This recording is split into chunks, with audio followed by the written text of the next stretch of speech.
Hello, good day people. Ito na, i-timing ko na yung pinakita kong video kahapon na wala sa timing. Yan. Yung double dot niya, yung double ano niya sa link ng chain, dapat nasa gitna yung mark ng sprocket. Yan. Ganon din dito sa kabila. Yan. Yan siya. Saka yung lip kasi kaya nakalagay sa lip dahil lip siya ang sa kaliwang back. Dito naman R kasi nasa kanan siya na yan. Kaya R kanan siya. Yun namang kapon yung center lang yung niya, nandito yung dito, dapat dito yung tayo. Kikita ba?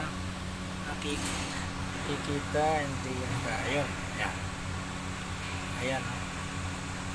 Ayan. Yan yung marka niya sa baba. Dapat sa baba lang yung isang marking lang ng chain.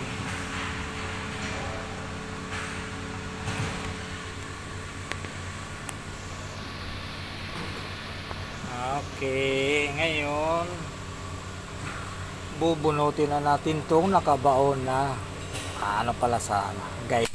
Yan. Saka yung isa. Yan. Bunot na. Yan.